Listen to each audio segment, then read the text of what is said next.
মরিয়ম আলাইহিস সালাম পেটের ভিতরে ঈসা আলাইহিস সালাম আসলেন, তিনি চলে গেলেন পাহাড়ের চূড়ায়। আল্লাহ বললেন ওখানে থাকো, জিজিন নাখলা, খেজুর গাছের নিচে বসো। যখনই খেজুর গাছ তুসাকিত, যখনই এটা লাড়া দিবা, খেজুর না থাকলেও আমি কাঁচা পাকা খেজুর তোমার জন্য ব্যবস্থা করে দেব। নিচে ঝর্ণার ব্যবস্থা করে দিলেন, তুমি খেজুর খাও আর ঝর্ণার পানি খাও।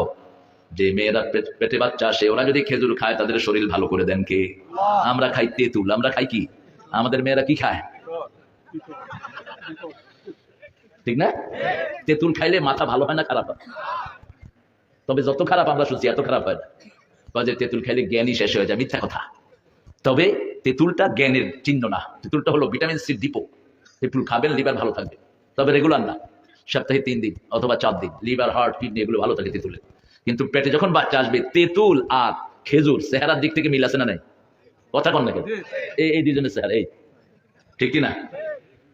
দুইটা জিনিস একই চেহারার, কিন্তু একটা মিষ্টি আরেকটা কি টক। কিন্তু মিষ্টি তেঁতুলও আছে, বাংলাদেশে খুব একটা পাওয়া যায় না। সৌদি আরবে তেঁতুল মিষ্টি হয়, দুবাইতে পাওয়া যায়, থাইল্যান্ডে পাওয়া যায় শুধু মিষ্টি তেঁতুল।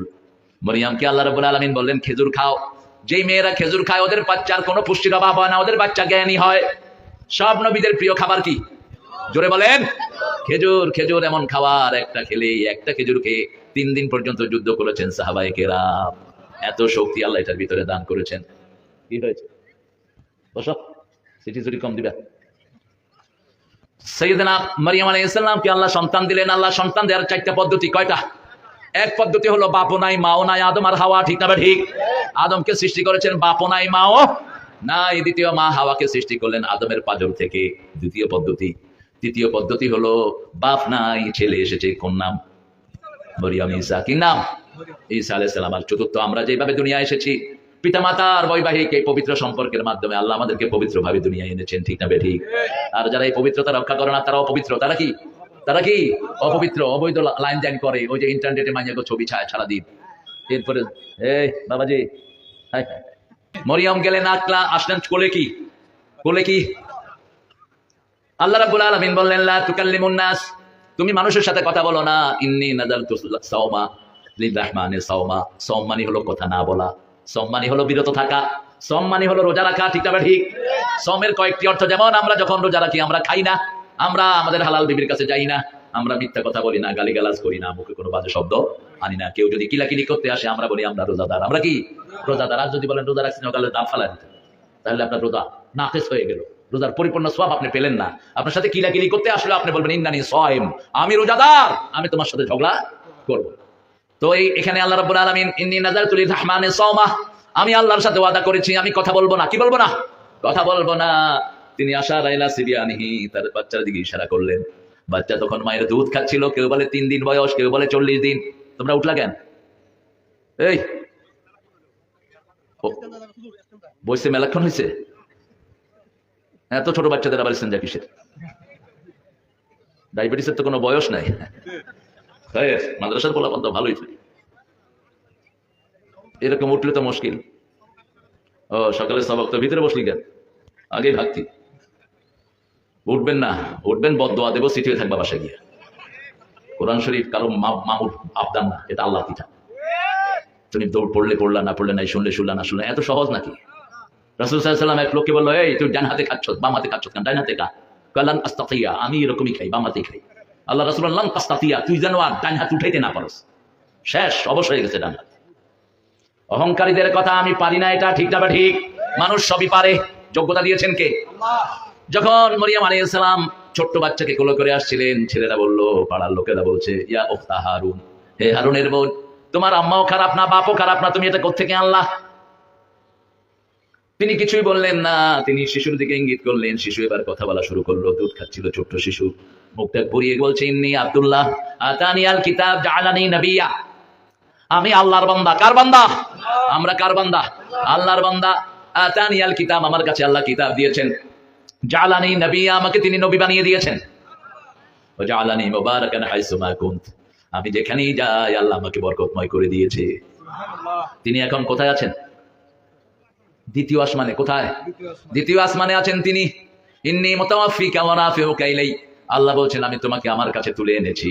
আর খ্রিস্টানরা ধোকার ভিতরে আছে, তারা বলছে ওনাকে নাকি ছুরিতে দেয়া হয়েছে। ঢুকছে 2 জন, তিনি ছিলেন ঘরে, বাইরে থেকে একজন তাকে হত্যা করার জন্য ঢুকলো। কয়জন হলো? কয়জন? দুইজন। এখন দুইজন, কিছুক্ষণ পরে বাইরে আরো লোক ছিল, ওরা ঢুকবে। ওরা ঢুকলো, গিয়ে পাইলো কয়জন? একজন। কয়জন পাইলো? তা আরেকজন গেল কই? যদি ও মারতো তাহলে মরা একজন থাকতো আর জীবিত একজন, ঠিক না ঠিক? একে আল্লাহ রাব্বুল আলামিন অনেকটা তার মতো করে দিলেন। আমা কাতালুহু ওয়া মা সালাবুহু ওয়ালাকিন শুববিহা লাহুম। আল্লাহ বলছেন ঈসা আলাইহিস সালামকে হত্যা করা হয়নি, শরীরে দেওয়া হয় নাই, বরং যে ঢুকেছে তাকে ওটার মতো করে দেওয়া হয়েছে, অথবা যারা ওখানে গিয়েছে তাদেরকে সন্দেহের ভিতরে ফেলে দেওয়া হয়েছে।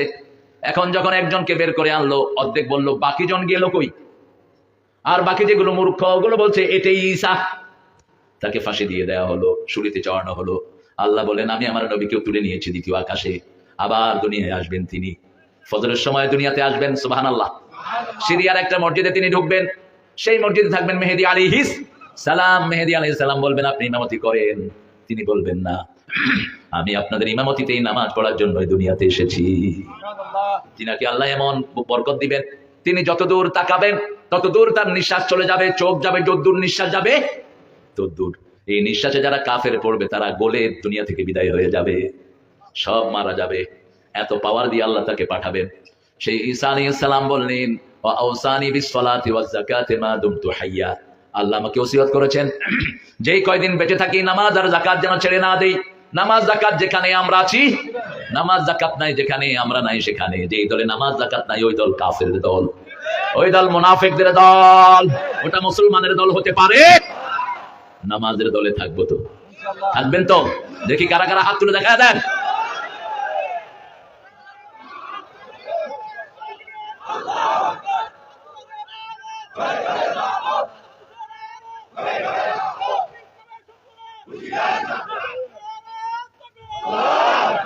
আলহামদুলিল্লাহ।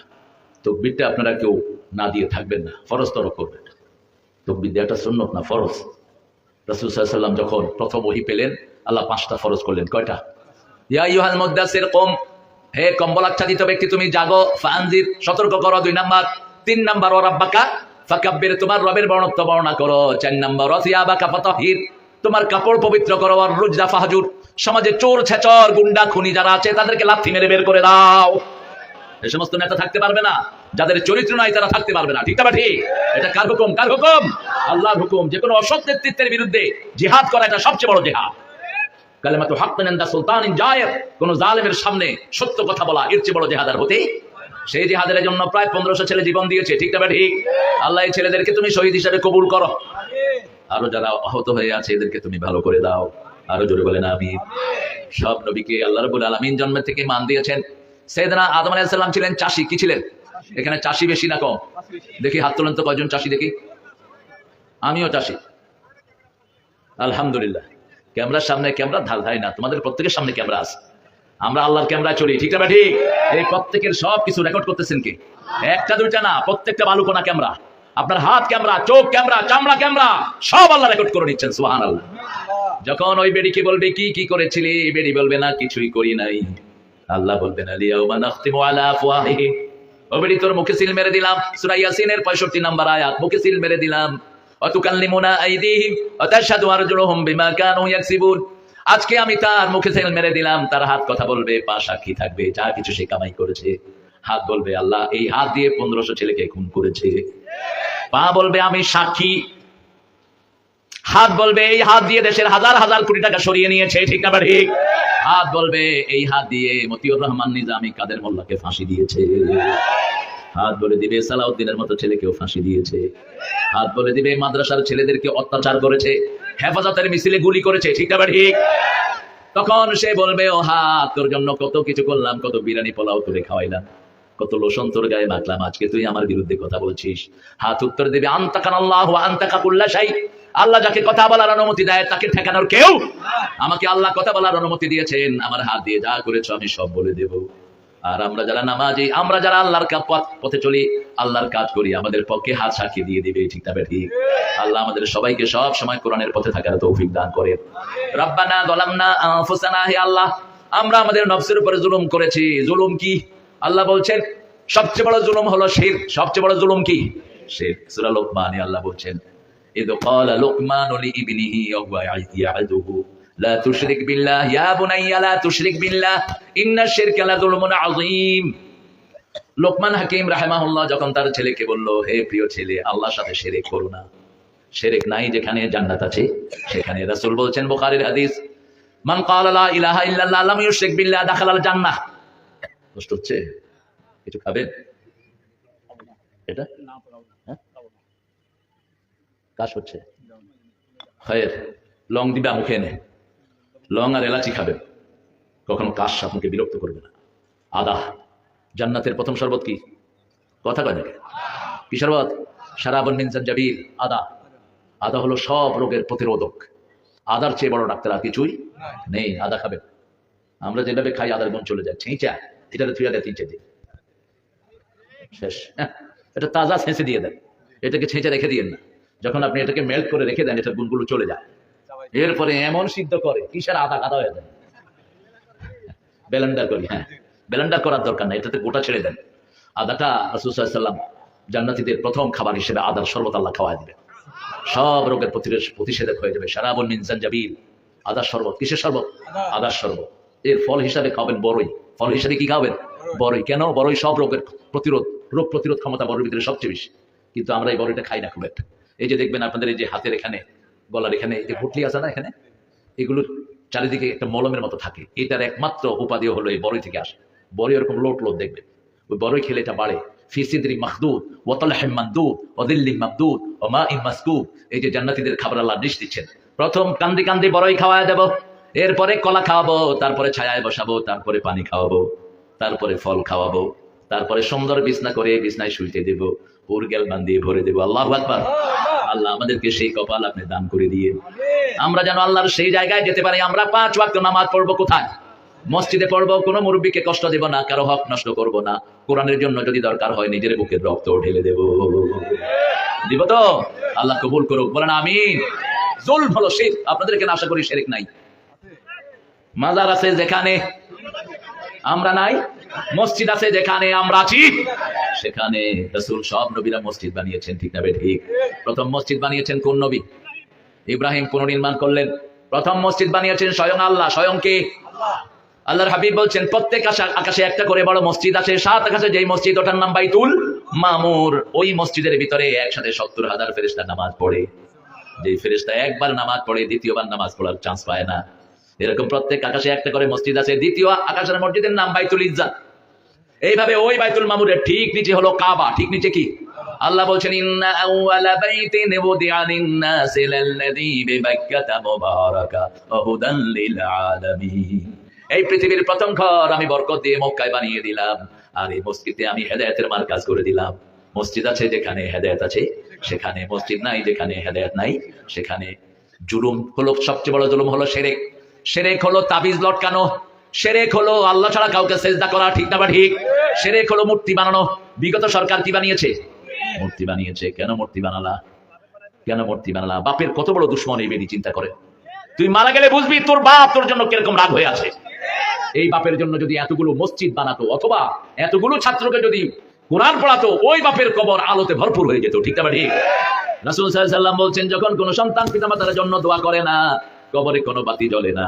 একজন সাহাবী এসে বললেন ইয়া রাসূলুল্লাহ, আমি স্বপ্ন দেখেছি আমার আব্বা অন্ধকারের ভিতরে পড়ে আছে। রাসূল সাল্লাল্লাহু আলাইহি ওয়াসাল্লাম বললেন তুমি তোমার বাপের জন্য দোয়া করো, প্রতি দোয়ায় আল্লাহ একটা করে আলোর বাতি সেখানে জ্বালিয়ে দিবে। সাহাবী দোয়া শুরু করলেন রাব্বির হামহুমা কামা রাব্বায়ানি সগীরা। কিছুদিন পরে এসে বললেন ইয়া রাসূলুল্লাহ, আমি দেখেছি বাবার কবর আলোতে ভরপুর হয়ে আছে। একবার যে পিতামাতার জন্য মাপ চায়, ওই পিতামাতার মর্যাদা কবরে উঁচু করে দেন কে? এই জন্য সব সময় বলবেন আল্লাহুম্মা গফির ওয়ারহাম। হে আল্লাহ মাফ করে দেন, রহম করেন। মাফ করে দেন, বলেন মাফ করে দেন, রহম করেন। মাফ করে দেন, রহম করেন। এই মাফ করে দেন, রহম করেন যাদের আমলনামায় বেশি, কিয়ামতের ময়দানে তাদের জন্য সুসংবাদ হয়ে যাবে। রাসূল সাল্লাল্লাহু আলাইহি ওয়াসাল্লাম দৈনিক 100 বার তওবা করতেন। কতবার? এক জায়গায় বসেছেন, লোকদের সাথে কথা বলছেন, এক সাহাবী গুনতেছেন, যে কথার ফাঁকে ফাঁকে রাসূল বলছেন আস্তাগফিরুল্লাহ আস্তাগফিরুল্লাহ আস্তাগফিরুল্লাহ আস্তাগফিরুল্লাহ। ঘুম আসতেছে না? হাই হাই রে, ঘুম আসতেছে? হ্যাঁ, আপনারা ঘুমাইলে আমি আগে ঘুমাই যাব। ঘুম আসতেছে না তো? ইস্তেগফারের চেয়ে শ্রেষ্ঠ দোয়া পৃথিবীতে আরেকটাও। 8টা উপকার। কয়টা? কয়টা? প্রথম উপকার, ইস্তেগফার যারা করবে তাদের সব গুনাহ মাফ করে দিবেন কে? দ্বিতীয় উপকার, শরীরটা ভালো রেখে দিবেন কে? তৃতীয় উপকার, সম্পদে বরকত দিবেন কে? চতুর্থ উপকার, সন্তান সন্ততি বাড়িয়ে দিবেন কে? পঞ্চম উপকার, বিপদ থেকে হেফাজত করে দিবেন কে? ষষ্ঠ উপকার, আপনার শত্রুকে দমন করে দিবেন কে? সপ্তম উপকার, আপনি যা চাইবেন তা দান করে দিবেন কে? অষ্টম উপকার, আপনার পরিবার পরিজনকে এমন নিশ্চয়তা দিবেন ওদের আর কোনো ক্ষতি হবে। আবু হুরায়রাকে বলা হলো, আপনি কি আমল এত করেন? ইসলাম গ্রহণ করলেন। আমরা মদিনায় আসার পর আপনি ইসলাম গ্রহণ করলেন, কিন্তু আমরা এত হাদিস পড়তে পারি নাই যত হাদিস আপনি পেয়েছেন। কথা বলো না, এই কথা বলো না বাবা, রাত তো, কথা চলে আসে মাইক। আর কথা বলতে হলে তুমি এখানে আসো, আমি ওখানে যাই। কদম আলী কোথায় যাও? পোলাপান যে কি দুষ্ট। এক মাঠে এক হুজুর গেছে বিকালে, তো হুজুর এমনি বসে আছেন, পোলাপান এসে হুজুরে ধরছে যে হুজুর আপনার সাথে খেলাধুলা করবো। হুজুর কয় না, আমি এই কাজের লোক না। তো হুজুর চলে গেছে, একটা ঘোড়ার আকৃতি ধরে শয়তান আসছে সেখানে। পোলাপান ঘোড়ার উপরে উঠছে, এখন আর জায়গা নাই, পিছিয়ে দিয়ে বাঁশ ঢুকেছে। এরপরে বাঁশের উপরে বসতেছে, ঘোড়া দিচ্ছে দৌড়। কয় শালা, আমি আর কি শয়তান, এগুলো আমার চেয়ে ডেঞ্জারাস। অবস্থা দেখছেন, জায়গা পায়নি, কি ঢুকেছে? বাঁশ। এই হলো পোলাপান। এই যে গরমকাল আসতেছে, একটার গায়ে কাপড় থাকবে না, লুঙ্গি খুইলা সব পানিতে। বাপে কইব, কিরে কই তুই? কয় আব্বা আসতেছি। গোসল কয়বার করছে? কয় দেখো লুঙ্গি শুক না একবার। কয়বার করছে তার হিসাব নাই, লুঙ্গি তো নেয়নি সে, লুঙ্গি উপরে। এই ছেলেদেরকে আমাদের কাজে লাগাতে হবে, এই ছেলেদেরকে মাদ্রাসায় দিতে হবে, স্কুলে না। স্কুলে কোনো পড়াশোনা নাই, স্কুলে এখন ক্লাস 6 এর পোলাপান বিড়ি খায়। কথা বলেন না কেন? কলেজের মেয়ে ছেলে একসাথে বসে আড্ডা মারে আর গাঁজা খায়। কত অধঃপতন হয়েছে। ইউনিভার্সিটির কথা বললামই না, বিগত 17 বছরে আমাদের শিক্ষা ব্যবস্থাকে সম্পূর্ণ ধ্বংস করে দেওয়া হয়েছে। এই জন্য ছেলে মেয়েদেরকে দিতে হবে কোরআনের বাগানে। আজও বাংলাদেশের মতো ব্রেইনি ছেলে দুনিয়ার কোন দেশে। হেফজতে 20 বছর ধরে ফার্স্ট হয় কারা? কারা? আরবের লোকেরা যখন শুনে বাংলাদেশি ছেলে আসছে আর প্রতিযোগিতায় যেতে চায় না, তো খালাস, ইয়া আল্লাহ, ইয়া আল্লাহ, বেঙ্গলি ইয়াখুযু কুল্লা, বাঙালিরা লয়ে যাবে সব, যাওয়ার দরকার নেই।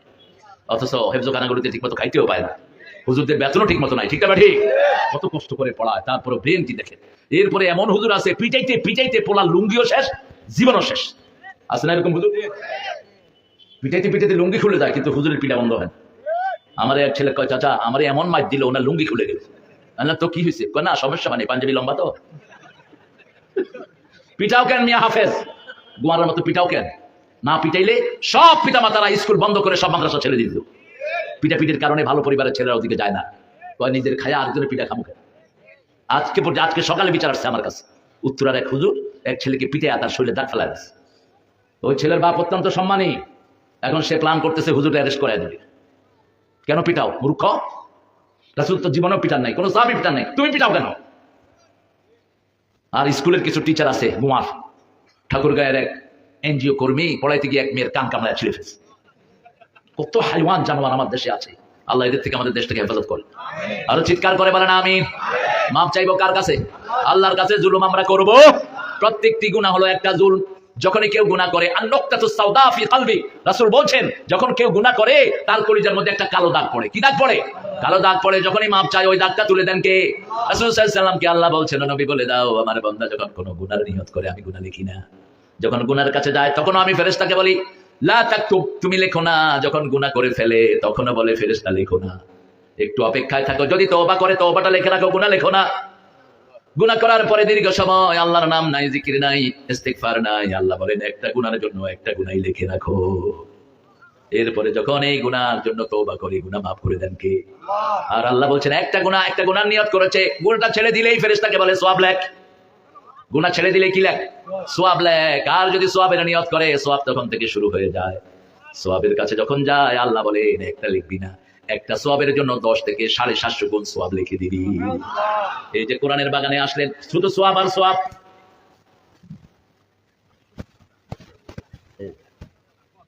হ্যাঁ, খাওয়া দিবেন, কারণ আমরা যখন ছোট ছিলাম ওনারা আমাদেরকে খাওয়া দিচ্ছে, ঠিক না? এটা আপনি ফেরত দিবেন। এই জন্য আল্লাহ কি সুন্দর শব্দ ব্যবহার করেছেন, রব্বিরহামহুমা কামা রব্বায়ানি সগীরা। আল্লাহ ওইভাবে রহম করেন যেভাবে শিশুকালে আমাদেরকে রহম করেছে। বড়রা যদি রহম না করতো আমরা বেড়ে উঠতে পারতাম না, ঠিক না? ঠিক। এই জন্য কোনো মুরব্বী দেখলে, হোক সে হিন্দু, তাকে মাথায় করবেন, তাকে সম্মান দিবেন, তাকে জায়গা ছেড়ে দিবেন, তাকে আদর করবেন। আপনার উপর খুশি হবেন কে? এটা করতেন রাহমাতাল লিল আলামিন। রব্বানা যালামনা আনফুসানা ওয়া ইন লাম তাগফির লানা ওয়া তারহামনা লানাকুনান্না মিনাল খাসিরিন। এটা হলো দুনিয়ার প্রথম দোয়া। রাসূল বলছেন এই দোয়া যে পড়বে তার সব দোয়া কবুল করে নেবেন কে? মাপ চাইবো যেখানে, রহমত হবে। আল্লাহ সূরা নূহের ভিতরে বলছেন, ও নূহ তোমার লোকদেরকে বলো ইস্তাগফিরু রাব্বাকুম ইন্নাহু কানা গাফফারা ইউরসিলু আলাইকুমুস সামাআ মিদরারা। ও নূহ তুমি বলো তোমার কওমকে আল্লাহর কাছে মাপ চাও। কার কাছে? ইন্নাহু কানা গাফফারা, তিনার চেয়ে মাফকারী আর কেউ, কত ক্ষমা তিনি করেন, কত ক্ষমা করেন। দেখেন বুখারীতে মুসলিমে একটা হাদিস এসেছে, একটা লোক 99 জন লোককে খুন করেছে। কয়জন? আমাদের ওই বেডি কয়টারে করছে? হিসাব ছাড়া, হিসাব ছাড়া। এই জন্য তওবা করে না। ওই প্লেনে যখন উঠছে চিন্তা করলো বিপদে যখন পড়ছি খতমি ইউনুসটা পড়ি, এখন দেখা যায় হের জায়গায় ইউনুস পড়ছে, হ্যাঁ পড়বে কি, এটাও শেষ। যাও পড়তো তাও। তবে আল্লাহর ক্ষমা যে কত বড় আমরা চিন্তাও করতে পারবো না, এত বড় ক্ষমাশীল তিনি। দেখেন বনি ইসরাইলের ওই লোক 99 জন লোককে খুন করেছে, হুজুরদের কাছে যাচ্ছে, হুজুর আমি এতজন লোককে খুন করেছি, আল্লাহকে আমাকে মাফ করবে? ছোট হুজুর কয় সর্বনাশ, এত লোক তুই খুন করছ, তোর কোনো মাফ নাই। কয় আমার যদি মাফ না হয় তোমারে ছাড়মু কেন? কয়জন হইল? 100 জন। কিন্তু মনের ভিতরে কার চিন্তা? এরকম একটা কলি যে আল্লাহ চান। আল্লাহ বলছেন সূরা আল ইমরানের 2 নম্বর আয়াত, وَمَن يَعْتَصِمْ بِاللَّهِ فَقَدْ هُدِيَ إِلَى صِرَاطٍ مُسْتَقِيمٍ। কেউ যদি আমি আল্লাহকে মজবুত করে ধরে, আমি তাকে হেদায়েতের রাস্তা দিয়ে দেই। লোকটা ঘুরছে গিয়ে বড় হুজুরের কাছে বলল, ইয়া হে হুজুর আপনি আমাকে সহযোগিতা করেন, আমি 100 লোককে হত্যা করেছি, আল্লাহ কি আমাকে মাফ করবে কিনা? হুজুর বললেন, তোর গুনাহ যত বড়, আমার আল্লাহর ক্ষমা তার চেয়ে অনেক বড়। আমার আল্লাহ বলেছেন সারা পৃথিবী জোড়া গুনাহ করলা, কিন্তু যদি আমার কাছে মাফ চাও আমি তাকে মাফ করে দেব। লা উবালি, আমি কাউকে পরোয়া করব না। আমার কাছে যদি মাফ চাইতে পারো, মাফ আছে, ঠিক আছে? তবে 3টে কাজ করতে হবে তোমাকে। প্রথম স্বীকৃতি দিতে হবে তুমি গুনাহগার। তুমি কি গুনাহগার? ওই দলের লোকেরা স্বীকৃতি দেন ওনারা যে গুনাহ করেছেন, ঠিক আছে? ঠিক। এখনো কি অবস্থা? আজকে ঢাকা থেকে আসতে আপনাদের এখানে আমার মাত্র 9 ঘন্টা লাগছে। জাম হইলে রাস্তায় ভেজাল হয়ে গেছে, 3.5 ঘন্টা বসে রয়েছি। কি নাম যেটা এটা? চন্দ্রনা বন্দরা কি একটা কয়, এই চন্দ্রা 3.5 ঘন্টা চান্দিলা এদিকে আসে না, এদিকে আসে। তারপরে ওই ভিতর দিয়ে গিয়া ওই ধামরাই টামরা ঘুরে কালিয়াকুর দিয়ে উঠে তারপরে আসা। প্লেনে আসাটাই ভালো ছিল, প্লেনে আসলাম না, চিন্তা করলাম না, সেই থেকে আবার এখানে দীর্ঘ সময় আসা লাগে। এখন চিন্তা করছি ওটাই করতে হবে। এই তো দেশের অবস্থা। মানুষ যারা বিদ্রোহী হয় এরা কখনো নিজের দোষ স্বীকার করে না, ঠিক না ঠিক? প্রথম নিজের দোষ স্বীকার করবা। সব নবী আল্লাহর কাছে নিজেকে সারেন্ডার করেছেন, ঠিক না ঠিক? নবীদের কোনো দোষ নাই, কিন্তু সারেন্ডার করেছেন কার কাছে? যেমন মাছের পেটে চলে গেছেন ইউনূস আলাইহিস সালাম, আল্লাহ মাছের মুখ বন্ধ করে দিবেন, তিনি বলছেন লা ইলাহা ইল্লা আনতা সুবহানাকা ইন্নী কুনতু মিনাজ জালিমিন। নিজে বললেন আল্লাহ আপনার চেয়ে বড় ইলাহ আর কেউ নাই, আপনি মহাপবিত্র। সুবহানাক, হে আল্লাহ আমি আপনার হুকুম একটু রদ করে ফেলেছি। আল্লাহ রাব্বুল আলামিন বললেন মাছ সব হজম করতে, কিন্তু আমার ইউনূসের একটা পশম তুই জ্বালাতে পারবি না। নদীর পাড়ে সাগরের পাড়ে উগলে দিল ইউনূস আলাইহিস সালামকে। শাজারাম মিন ইয়াকতির, আল্লাহ তার গায়ের মধ্যে লাউ গাছের লতা লাগিয়ে দিলেন। লাউ খেলেন, লাউ পাতা খেলেন, তিনি ভালো হয়ে গেল। সেই জন্য লাউ আছে যেখানে রোগ মুক্তি আছে।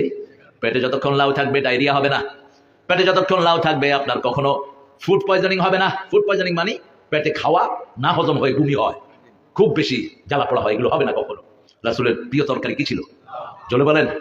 লাউ। আরেকটা হলো শশা, আপনাদের এখানে তো খুব পাওয়া যায় এগুলো। রাসূল শশা, খেজুরের সাথে শশা খেতেন, খেজুরের সাথে শশা খেতেন, আবার গরমকালে তরমুজের সাথে আদা খেতেন। বিত্তিক মা জানজাবিল, তরমুজের সাথে যারা আদা খায় তাদের পেটের সব রোগ ভালো হয়ে যায়। আল্লাহ রাব্বুল আলামিন জুলুমকে সবচেয়ে বড় জুলুম করেছেন শিরক। আমরা শিরক করব না, শিরকের কাছে যাব না। আল্লাহ ছাড়া কারো নামে ওয়াদা করা কি শিরক? মান আহলাফা বিগাইরিল্লাহি ফাকাদ আশরাক, যে আল্লাহ ছাড়া কারো নামে ওয়াদা করে সে শিরক করলো। মাথার কসম, বিদ্যার কসম, খাওয়ার কসম, এই পোলা তোর বাপের কসম, শিরক এগুলো। এগুলো কি শিরক? আমরা কসম করব কার নামে? আল্লাহর নামে। দেখেন ওই লোকটাকে হুজুর বললেন তুমি 3টা কাজ করবা। প্রথম স্বীকৃতি দাও তুমি গুনাহগার, 2 নম্বর মাফ করার মালিক কে? 3 নম্বর যেখানে গুনাহটা হয়েছে ওখানে থাকতে পারবা। মোট তওবা নসুয়ার শর্ত হলো 5টা। প্রথম হলো গুনাহ স্বীকার করা, 2 নম্বর মাফ চাওয়া, 3 নম্বর আর করব না ওয়াদা দেয়া, 4 নম্বর যদি আপনি কোনো মানুষকে খুন করেন ওর আত্মীয় স্বজনের কাছে মাফ চাওয়া, 5 নম্বর কারো জমি যদি দখল করে নেন, যেমন ওই আগের লোকেরা আমাদের জমি নিয়েছে, টাকা নিয়েছে, চাকরি খেয়েছে অনেকে, ঠিক না ঠিক? এই জমি ফেরত দেওয়ার আগ পর্যন্ত তোমার তওবা আল্লাহর দরবারে কবুল হবে না। আপনি বিবি থেকে যৌতুক খেয়েছেন, অবশ্য যৌতুক এলাকায় নাই, হ্যাঁ ভরি ভরি ভালো করে ওই কবরে মুতা খাওয়ার জন্য রেডি হও। যেই কয়দিন এই বউটার সাথে থাকবি তোর আমলনামায় জিনা লেখা হবে। কি মনে করো তুমি মহারানার কথা শুনেই তো বিয়া করলাম? মূর্খ। যখন আমরা বিয়েতে যাই প্রথম মেয়েটাকে কি শোনায়? ভূমিকা পড়া হয়, যেটা পড়েছেন রাহমাতাল লিল নাহমাদুহু ওয়া নুসাল্লি আলা রাসূলিহিল কারীম। এরপরে আয়াতগুলো পড়া হয়, তাকওয়ার আয়াত। তারপরে গিয়ে মেয়ের কাছে গিয়ে বলা হয় যে সকিনা, আব্দুল কুদ্দুসের ছেলে কুব্বত আলী তোমারে 40,000 টাকা মহারানায় বিয়ে করতে চায়। প্রথম কি শব্দ? মহারণা। প্রথম কি? মহারণা। তুমি কি রাজি? সকিনা চুপ করে থাকলে আমরা বলি সকিনা সম্মতি হয়েছে। আমরা চলে আসি এখন কার কাছে? ছেলের কাছে, কুব্বত আলীর কাছে। কুব্বত মিয়া মুখের রুমাল দিয়ে বসা। ইস, কত লজ্জা! শয়তান কোথাকার, এত লজ্জা নিয়ে এরপরে যৌতুক খাস কেমনে? মূর্খ, তো দাঁত ভেঙে ফেলা দরকার পিঠায়। যেগুলো যৌতুক খাই গেল কুত্তার চেয়ে নিকৃষ্ট, এদের হাসর হবে হিন্দুদের সাথে। এরপরে যখন বলা হয় সকিনা 40,000 টাকা মহারণায় তোমার বিবাহ বন্ধনে আবদ্ধ হতে চায়, প্রথমে মহারণার কথা, ঠিক না? ঠিক। সূরা নিসার প্রথমে মহারণার কথা আছে না নাই? 4 নম্বর আয়াতে আল্লাহ বলছিল আতুন নিসা সাদুকাতিহিন্না নিহালা, সন্তুষ্ট চিত্তে বিয়েতে মেয়েদেরকে আগে মহারণা দাও। কোন নবী মহারণা আদায় করা ছাড়া বিয়ে করেন নাই, মহারণা আদায় করা ছাড়া বিয়ে পড়ানো নাই। আমাদের দেশে মহারণা বাকির নাম কোত্থেকে পেয়েছো? এটা কোন শয়তান এটা চালু করেছে? আমার মাথায় ধরো না। আমি নিজেও তো মহারণা পুরা দিয়েই তারপর বিয়ে করেছি। আপনার যতটুকু তৌফিকে কোলা আপনি দেন। রাসূল বলেছেন একটা লোহার আংটি দিয়ে হলো মহারণা আদায় করো। সূরা কেরাত দিয়ে সাহাবীদের মহারণা হয়েছে। এখন যদি আলেম ওলামারা বলে যে আপনার বিবি যে আছে একদম কোরআন হাদিস কিছুই জানে না, সেটা যদি তারা সম্মতি হয়, সেখানেও কোরআন হাদিসের মাধ্যমে মহারণা হতে পারে। কিন্তু আমাদের আলহামদুলিল্লাহ প্রত্যেক মেয়ে 5-7টা সূরা এমনি মুখস্থ, ঠিক না বেটি? এখন আপনি ওই কুব্বত মিয়ারে, কুব্বত আলীরে যখন বললেন 40,000 টাকা মহারণায় সকিনা তোমার বিবাহ বন্ধনে আবদ্ধ হতে চায়, কুব্বত কি করে? কবুল। কি কবুল করলি? ছাগল। কবুলটা করলি কি? তুই তো কবুল করলি আগে মহারণা, তারপরে সকিনা, ঠিক না ঠিক? এরপরে কেমনে তুই যৌতুক খাস? আজকে তওবা করব প্রিয় ভাইয়েরা, বিবির কাছে গিয়ে মাফ চাবো, বিবি আমাকে মাফ করে দাও, তোমার যৌতুকের এই টাকা আমি তোমাকে শোধ করা শুরু করলাম। 100 টাকা দিয়ে শুরু করেন। এই অবস্থায় যদি মারা যান মাফ করে দিবেন কে? আল্লাহ মাফ করে দিবেন। আর যদি এতটুকু না করেন, এই মহারণা না আদায় করে আপনি জান্নাতে যেতে পারবেন না। এটা বিবির হক। মানুষের হক মানুষ মাফ না করলে আল্লাহ মাফ করবে না। যেমন পিতামাতার হক, পিতামাতার খেদমত করবে ছেলেরা, ঠিক না ঠিক? কয়টা খেদমত? কয়টা? 5টা। আল্লাহ বলছেন সূরা বনী ইসরাঈল, পিতামাতা যদি বৃদ্ধ হয়ে যায়, বৃদ্ধাশ্রমে নয়, লা তাকুল্লাহুমা উফ, উফ বলে এমন জায়গায় নিবা না, নিজে উফ করবা না। 2 নাম্বার লা তানহারহুমা, ঝিকি দিয়ে মাথা নাড়া দিয়ে কথা বলবা না। ওয়াকুল্লাহুমা কাওলান কারীমা, নরম নরম কথা বলবা। ওয়াখফিদ লাহুমা জানাহাযুল্লি মিনার রাহমাহ, তাদের জন্য রহমতের ডানা বিছিয়ে দাও। রহমতের ডানা তোমার বিবি, রহমতের ডানা তোমার টাকা, রহমতের ডানা তোমার ছেলে মেয়ে, রহমতের ডানা তোমার কাজের লোক, এই সব পিতামাতার জন্য দাও। এই 4টা দেওয়ার পরে এবার তুমি দোয়া করো, রব্বির হামহুমা কামা রাব্বায়ানি, পড়েন রব্বির হামহুমা কামা রাব্বায়ানি সগীরা। 4টা কাজের পরে আপনি দোয়া করেন, হে আল্লাহ, আমার আব্বা ছোটবেলায় আমাকে যেইভাবে রহম করেছে ওইভাবে রহম আর করে আব্বাকে লালন পালন করেন। জুলুম থেকে বাঁচার জন্য আবু বকর রাদিয়াল্লাহু আনহু একটা দোয়া শিখিয়েছেন। রাসূল সাল্লাল্লাহু আলাইহি ওয়াসাল্লাম বললেন, আবু বকর কিভাবে আল্লাহর কাছে দোয়া করবা? তিনি বললেন, ইয়া রাসূলুল্লাহ, আমি পড়ছি, আপনি শুনেন। তিনি বলছেন, যালামতু নাফসি যুলমান কাসীরা ওয়া লা ইয়াগফিরুয যুনুবা ইল্লা আনতা ফাগফিরলি মাগফিরাতাম মিন ইনদিক ওয়ারহামনি ইন্নাকা আনতাল গফুরুর রহিম। এই দোয়াটা যে পড়ে তার সব গুনাহ মাফ করে দেন কে? আল্লাহ মাফ করে দেয়। কিন্তু আমরা বুঝি না। দোয়ার ভিতরে কি পড়লাম? এই দোয়াটাও পড়লেন, মাজারেও গেলেন, এই দোয়াটা পড়লেন, পীরের সামনে সেজদা দিয়ে বসে থাকলেন, এই দোয়াটা পড়লেন, আল্লাহ ছাড়া কেউ গায়েব জানে এটা বিশ্বাস করলেন, আপনার দোয়া কবুল হবে না। আপনি মুশরিক। আপনি কি? মুশরিক। দেখেন বলছে দুর্গার কারণে ফলন বাড়ে। হ্যাঁ, এই ছেলেরা, বাবারা কোথায় যাচ্ছ গো? অনেক দূর থেকে এসছে না? যাও। আর কেউ যাবা? আর কেউ যাবো না ইনশাআল্লাহ। আমরা রাত আছে আর আমরা আছি, কি বলেন? সাদা থাকবেন তো ইনশাআল্লাহ? কে বলছে সাদা থাকতে? কর। কে বলছে সাদায় থাকতে? আল্লাহ তো সারা রাতের মাহফিল পছন্দ করেন না। আল্লাহ বলছেন এশার পরে ঘুমাবা। এশার পরে কি? ঘুম। দিনে করবা মাহফিল। সব নবীরা মাহফিল কখন করতেন? দিনে করতেন। নাহশুরুন নাসা দুহা। মূসা আলাইহিস সালাম যে ফিরআউনের সাথে এত বড় যুদ্ধ করলেন, সবগুলো প্রোগ্রাম কখন হয়েছে? দিনে হয়েছে। এই যে 40,000, কেউ বলে 80,000 জাদুকর নিয়ে আসলো মূসা আলাইহিস সালামকে ধরবে। মূসা বললেন, তোমার জাদুকরদেরকে বলো কি কি বানাতে পারে। সাপ বানালো, বেজি বানালো, কুচ্চা বানালো, বিভিন্ন জিনিস বানালো। এরপরে মূসা আলাইহিস সালামকে বললো, মূসা তোমার এবার লাঠি ছাড়ো, তুমি তোমারটা ছাড়ো। মূসা লাঠি ছাড়লো, অন্য সব জাদুকরের জাদু লাঠি খায়া ফেললো। খায়া এখন মূসার সাপ জিব্বা বালাচ্ছে। এখন ফেরাউনের দিকে যাচ্ছে। ফেরাউনে কয়, মূসা রে ধর, ও মূসা ধর, আমি এখনই কালেমা পড়বো, তোর সাপ ধর। সাপকে ধরার পরে সাপ আবার কি হয়ে গেল? লাঠি হয়ে গেল। সেই লাঠি এখনো আছে, সেটাই তালাশ করছে ইহুদির বাচ্চারা, কিন্তু ওরা পাবে না। পাবে ঈসা আলাইহিস সালাম। মুসলমানদের হাতে সেই লাঠি আসবে। সেই লাঠি যার কাছে যাবে সেই আবার সারা দুনিয়াকে নেতৃত্ব দান করবে। সারা দুনিয়াকে নেতৃত্ব দান করবে। লা ইলাহা লা ইলাহা ইল্লাল্লাহু মুহাম্মাদুর রাসূলুল্লাহ সাল্লাল্লাহু আমার প্রিয় স্বেচ্ছাসেবকরা একটু ঢুকবে আপনাদের মাঝে, হ্যাঁ আপনার কার্ডগুলো আমাকে দিয়ে রাখেন, আর স্বেচ্ছাসেবকদের পাত্রের মধ্যে কিছু আপনারা দিয়ে দিন ইনশাআল্লাহ, একটু বেশি করেই দিবেন। প্রায় 30 লক্ষ টাকা দিয়ে জমি কিনছেন না? 35 লক্ষ টাকা দিয়ে জমি কেনা হয়েছে আপনাদেরই ঘর, আপনাদের অন্তিম ঘরের জন্য। আমরা একজন ভাই উঠে যাব না, আমি দাবি দিচ্ছি উঠবেন, বদদোয়া করে দেবো, ঘরে গিয়ে শুয়ে থাকবে মাসকে মাস। কোরআন শরীফের মাহফিল খেলা না, আমরা শিরক থেকে মুক্ত হব, আমরা মাপ চাইবো, মাপ চাইলে আমাদের সব শক্তি বাড়িয়ে দিবেন কে? মাপের 8টা উপকার, কয়টা উপকার? প্রথম আল্লাহ রাব্বুল আলামিন বলছেন সূরা জুমার, ইয়া ইবাদিয়াল্লাযীনা আসরাফু আলা আনফুসিহিম লা তাকনাতু মির রাহমাতিল্লাহ ইন্নাল্লাহা ইয়াগফিরুয যুনুবা জামিআ ইন্নাহু হুয়াল গফুরুর রহিম। ও দুনিয়ার মানুষ, যত গুনাহ তুমি করো আল্লাহর রহমত থেকে নিরাশ হয়ো না, ঠিক না ঠিক? ওই যে বলেছি একটা লোক 100 জন লোককে মেরেছে, হুজুর বললেন তওবা করো, তিনি বলছেন গুনাহ করেছি মাপ চাই, এই গুনাহ আর করব না। কিন্তু যেই জায়গায় ছিলেন ওই জায়গা থেকে তিনি ভালো মানুষের জায়গায় যাওয়া শুরু করলেন। রাসূল সাল্লাল্লাহু আলাইহি ওয়াসাল্লাম বলছেন, বুখারী মুসলিমের বর্ণনা, 2 জন ফেরেশতা আসলেন, একজন জান্নাতের আরেকজন জাহান্নামের। আল্লাহ আমাদের জন্য সবার জন্য জান্নাতের ফেরেশতা বরাদ্দ করে দিয়ে। আমিন। জান্নাতের ফেরেশতা আসবে জান্নাতের রেশমি রুমাল নিয়ে, ওই রুমালের ঘ্রাণে সারা দুনিয়ার ফেরেশতারা আপনার জন্য দোয়া করতে থাকবে। ওই রুমালের ঘ্রাণ যতজনের নাকে যাবে, ফেরেশতাদের নাকে যাবে, ফেরেশতারা আপনার জন্য আল্লাহর কাছে বলতে থাকবে। আপনার রূহ যখন আকাশের দিকে নিয়ে যাবে, ফেরেশতারা দরজা খুলে দিবে, 7 আকাশে নিয়ে যাবে রূহ। আল্লাহু আকবার। সেখানে নেওয়ার পরে আল্লাহ বলবেন, আমার এই গোলামের রূহটা ইলনিনের মধ্যে তার নাম লিখে দাও। ইলনিনের মধ্যে লেখা দেওয়ার পরে আবার তাকে দুনিয়াতে ফেরত দেওয়া হবে। ছেলেরা আমরা কথা বলবো না প্রিয় ভাইরা, যারা কালেকশন করবো কথা বলবো।